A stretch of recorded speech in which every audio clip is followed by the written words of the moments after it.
Selamat merayakan hari kebangkitan Tuhan Yesus.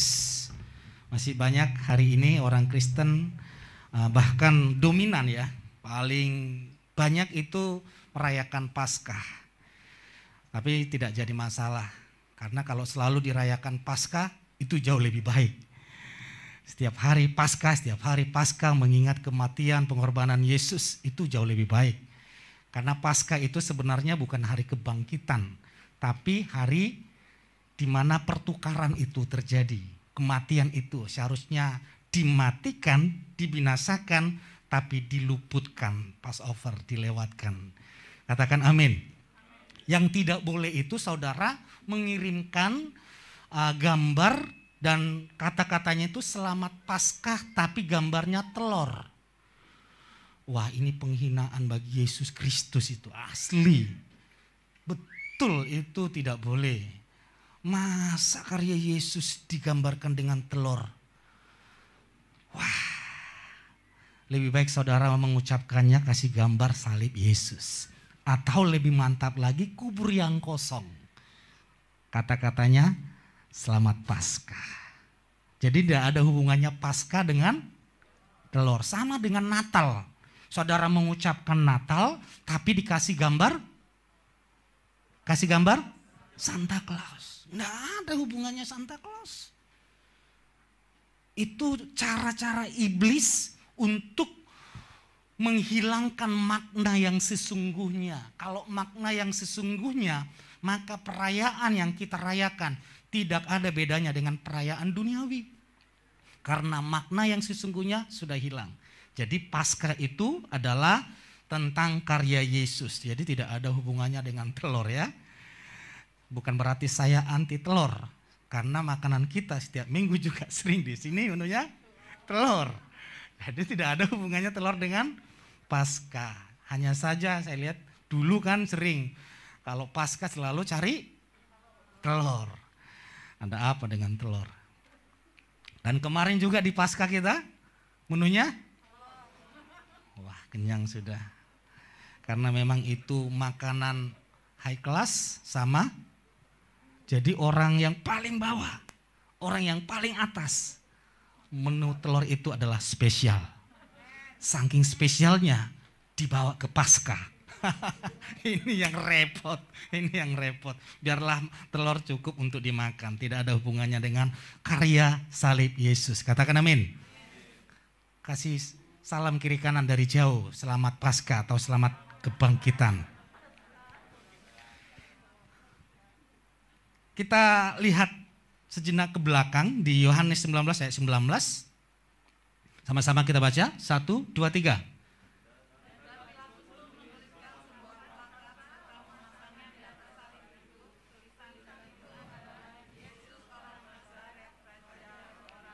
Plakat yang dimaksud adalah ini. Yesus artinya ini, Yesus orang Nazaret, raja orang Yahudi. Yang menulisnya adalah Pontius Pilatus. Terus banyak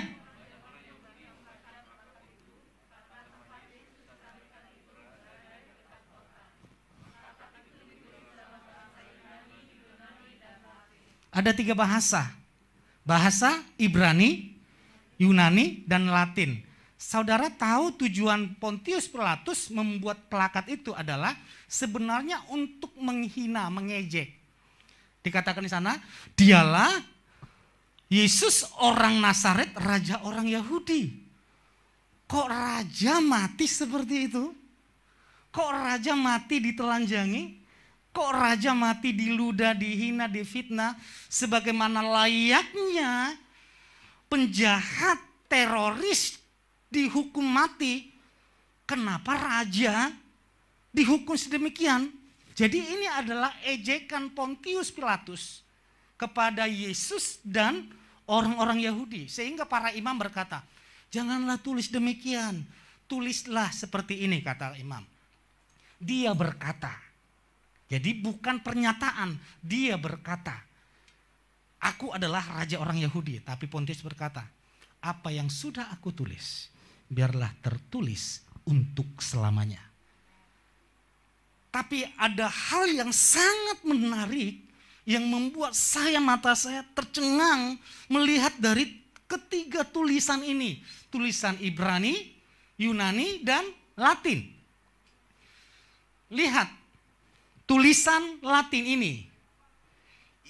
Yesus Nazarenus Reg Iudeorium. Ini kalau disingkat, ini bahasa Latin. Kalau disingkat menjadi INRI, I-N-R-I. INRI. Dan ini adalah ini bahasa Latin. Kalau ini bahasa Yunani. Yang artinya kalau saudara nanti kan nggak bisa baca. Jadi saya tulis saja, sama-sama kita baca. Iesos, ho Nasorios, ho Basileus, tan Leodeon. Artinya sama. Yesus orang Nazaret, raja orang Yahudi. Yang lebih kerennya adalah bahasa Ibrani. Lihat. Saudara baca 1, 2, 3. Oh, belum muncul ya. Oke. Kalau bahasa Ibrani dari kiri ke kanan. Dari sini ke sini. Tapi kita baca. Jadi ini Yesua, di sini. Mari kita baca. Yesua Hanasrim wa Malek ha-Yehudin. Sekali lagi 1, 2, 3. Yesua Hanasrim wa Malek ha-Yehudin. Nah, kalau disingkat maka akan muncul YHWH. Pontius Pilatus tidak memahami itu. Dia sengaja membuat plakat ini untuk mempermalukan Yesus dan mempermalukan orang Yahudi. Tapi tanpa dia sadari, dia sedang mempromosikan nama Yahweh. Jadi saudara jangan merasa tidak layak menyebut nama Yahweh. Kalau saudara merasa tidak layak, lebih hebat aliran Batak Protestan. Coba suruh berdoa sampai hari ini. Mereka akan berdoa. Ale amanami debataja Yehova. Yehova itu bahasa Latin. Bahasa Yunaninya, bahasa Ibraninya adalah Yahweh. Kenapa saudara merasa tidak layak? Orang Batak Protestan itu dari sudah manggil Yehova. Bahkan di setiap minggu itu wajib disebut namanya. Ada janji iman atau pengakuan iman. Itu selalu diucapkan. Ale amanami debata Yehova. Kalau bahasa Indonesia, ya Bapa kami Yahweh. Kita lihat arti Yahweh. Yod he wal he. Tangan lihatlah, paku lihatlah. Jadi arti Yahweh itu adalah lihatlah tangan, lihatlah paku. Lihatlah tangan yang berlubang paku. Jadi secara teologianya arti Yahweh itu adalah Yesus Kristus yang saudara berikan tepuk tangan bagi Tuhan. Jadi Pontius Pilatus dengan kebenciannya ternyata tanpa dia sadari dia sedang berkata, dialah anak Elohim itu, dialah Yahweh itu, dialah sang pencipta itu. Apa yang kita pahami dari pemahaman ini? Iblis mereka-rekakan yang jahat, tapi Tuhan mereka-rekakan yang baik. Pontius Pilatus mereka-rekakan yang buruk tentang kematian Yesus. Bukan hanya mempermalukan Yesus, tapi mau mempermalukan bangsa Yahudi. Tapi justru di dalam reka-reka itu, ternyata si jahat masuk dalam jebakan Batman. Lihat, Yusuf, bagaimana si jahat melalui keluarganya mereka-rekakan yang buruk. Dimasukkan ke sumur. Habis itu dijual. Wah, ini pertama sekali perdagangan manusia yang diekspos di dalam kitab suci. Dijual lagi. Habis itu dimasukkan ke penjara. Buruk. Tapi Tuhan mereka-rekakan yang baik. Kalau Tuhan mereka-rekakan yang baik, maka reka-reka yang buruk yang dibuat manusia itu tidak ada gunanya, bahkan dipakai Tuhan untuk menggenapi rancangannya. Katakan amin. Wah, keren ini. Setelah itu lihat Daud. Daud dari semua keluarganya, dia anak yang paling dibenci oleh orang tuanya. Istilahnya kalau bahasa sekarang, kakak-kakaknya itu dikasih sarjana, minimal sarjana. Kerjaannya dipaksakan masuk pegawai negeri. Anaknya paling bungsu ini dikasih lulusan S1, SD. Otomatis tidak bisa masuk ke pemerintahan, masuk tukang ternak. Direka-rekakan sedemikian rupa supaya masa depannya itu tidak ada. Tapi kalau Tuhan sudah mereka-rekakan yang baik, sehingga Daud berkata, meskipun orang tuaku meninggalkan aku, tapi Tuhan tidak pernah meninggalkan aku, dan Tuhanlah warisanku. Katakan amin, berikan tepuk tangan bagi Tuhan. Tuhan tidak pernah meninggalkan saudara. Yang terakhir, lihatlah Daniel. Begitu hebatnya para pemimpin negara, para pejabat bersekongkol, membuat rancangan untuk membinasakan Daniel. Seakan-akan rancangan mereka berhasil, sehingga Daniel masuk ke gua singa. Justru di dalam gua singa itulah rancangan Tuhan digenapi. Sehingga Raja Babel dan semua pembesar berkata, benarlah bahwa Elohimnya Daniel, dialah Elohim yang sesungguhnya. Tuhan Yahweh yang disembah Daniel, dialah Tuhan yang pencipta langit dan bumi. Katakan amin. Sekarang keadaan apa yang saudara alami? Apakah COVID ini sedang mereka-rekakan yang buruk tentang pekerjaanmu, tentang keluargamu, tentang masa depanmu? Apakah peperangan Rusia dan Ukraina itu sedang mereka-rekakan yang buruk tentang pekerjaan masa depan? Semuanya seakan-akan melangkah takut, tidak melangkah mati.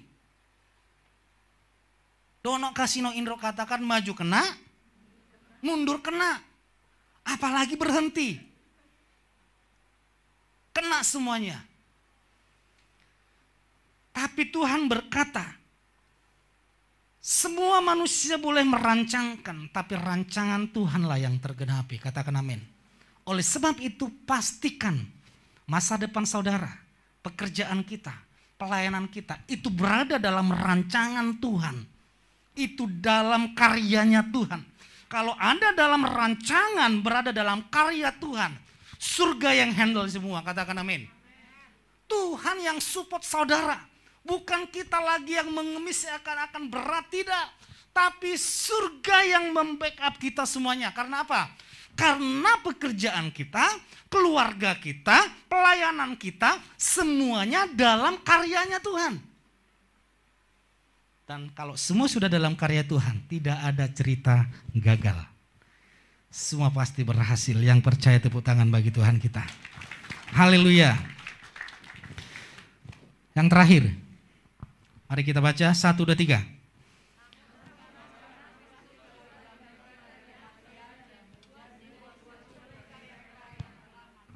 Sebab kematian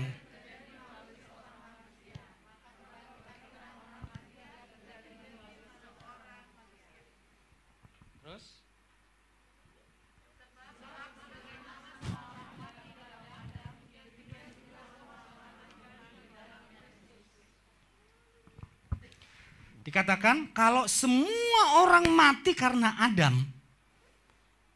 Coba saya mau tanya, siapa yang di sini yang sudah makan pohon pengetahuan yang baik dan yang jahat? Tidak ada toh?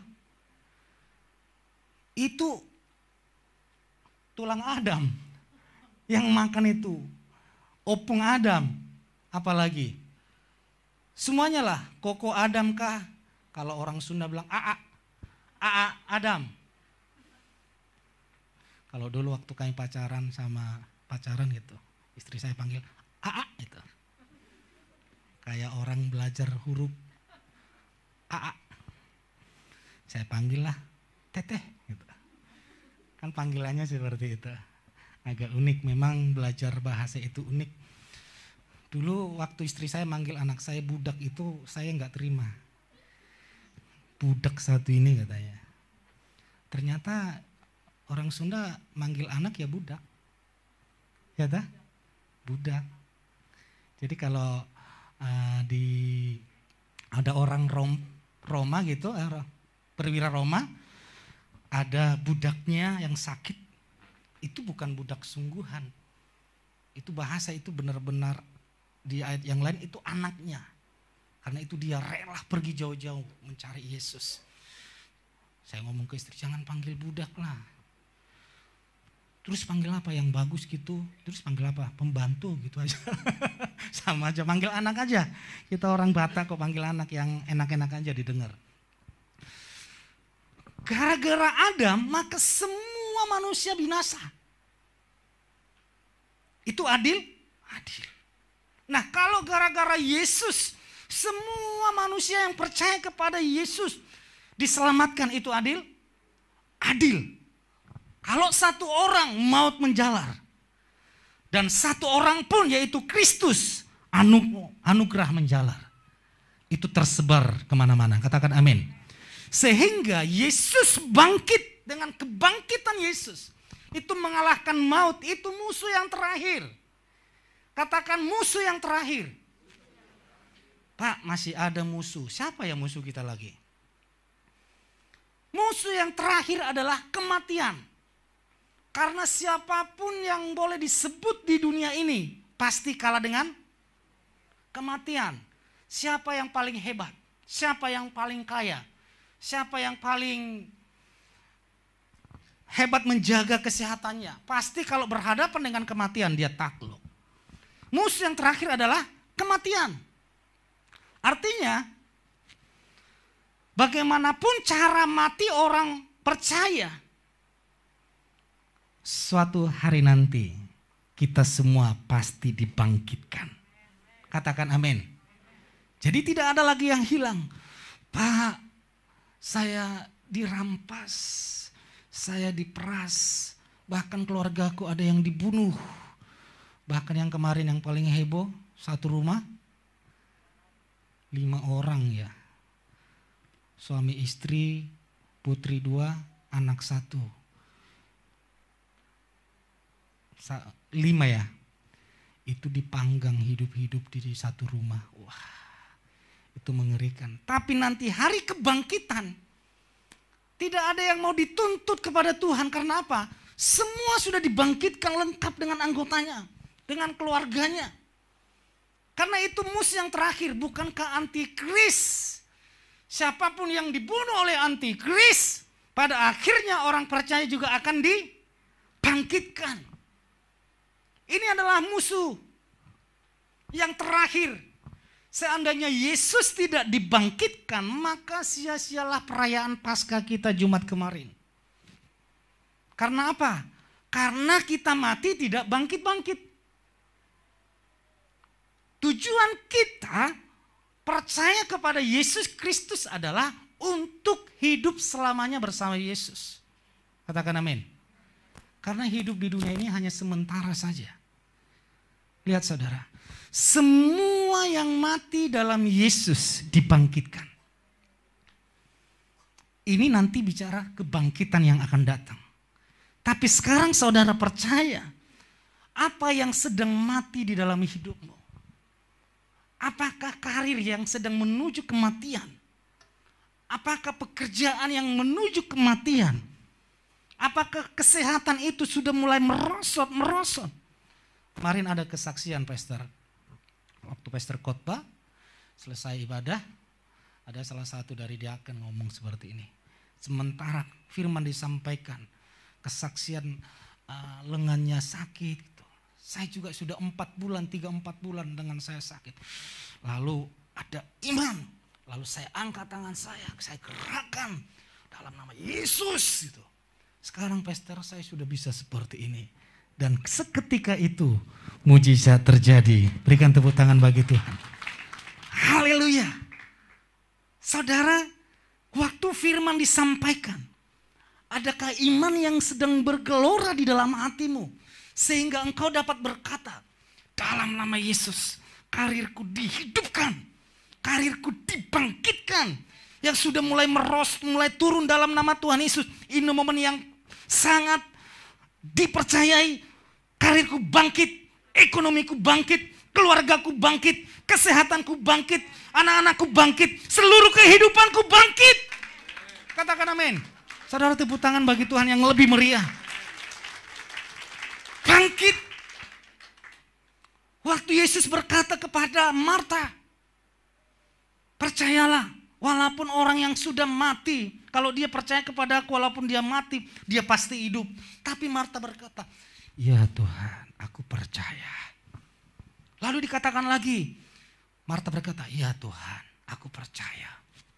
Tapi waktu Yesus mau mempraktekkan membangkitkan Lazarus, Marta berkata, Tuhan sudah 4 hari dikubur, sudah bau busuk. Lalu Yesus berkata, tadi kamu berkata, ya aku percaya. Itu percaya seperti apa? Percaya seperti apa?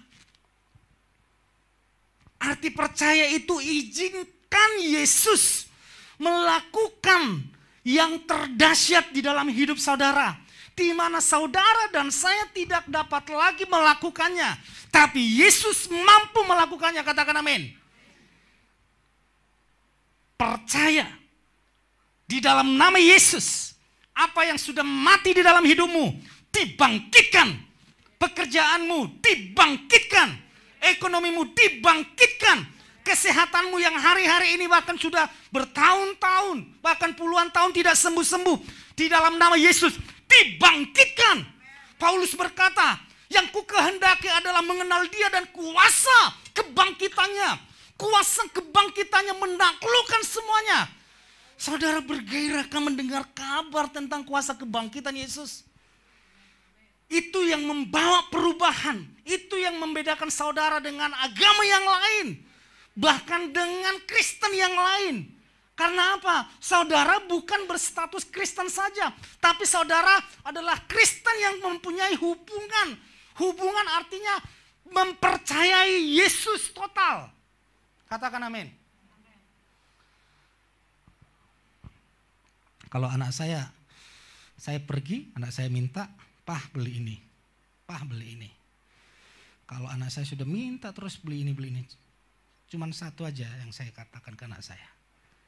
Percaya, pasti papa pulang bawa. Sehingga waktu saya pulang, tidak ditanya lagi, Pah sudah beli. Istri saya selalu saksinya. Setiap saya pulang, selalu ada tortor Batak di rumah kami. Kedua putri saya itu buka pintu. Lah saya turun dari motor, langsung sambut dengan sukacita. Ternyata sambutan ini maksudnya permintaanku dibawa gitu. Karena kalau tahu tidak dibawa pasti nggak disambut. Papa pergi lagi katanya. Kenapa? Beli yang dipesan, nggak ada duit, cari uang. Saudara, semua yang mati di dalam Yesus dibangkitkan.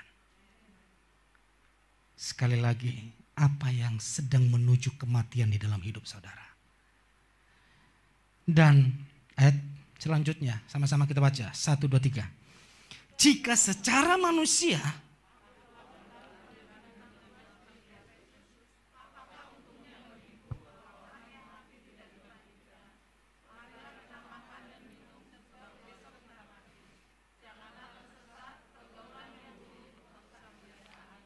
saudara lihat ini, jika secara manusia aku telah bertarung dengan binatang buas di Efesus. Saudara tahu siapa binatang buas yang dimaksud?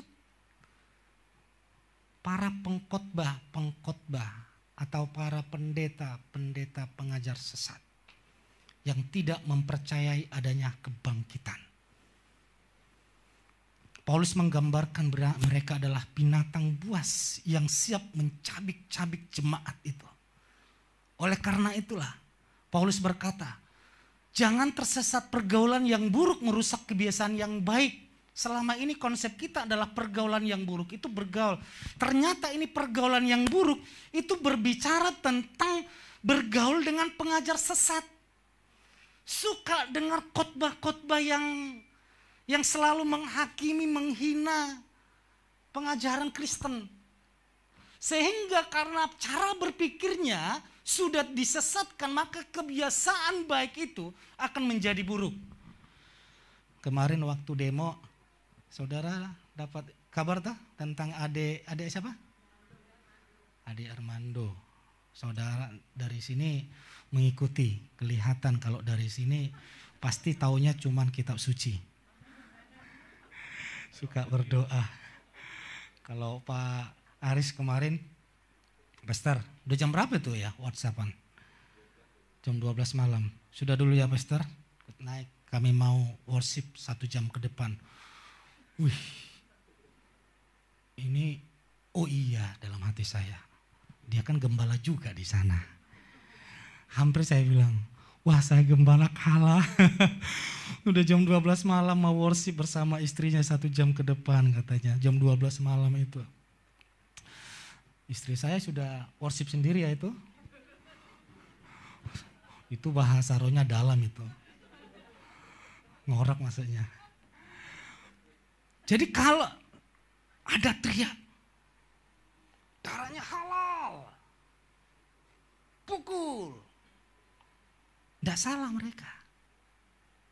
Loh kok nggak salah Pak? Karena mereka bertindak sesuai dengan pengajaran yang mereka dapatkan. Bergaul dengan pengajaran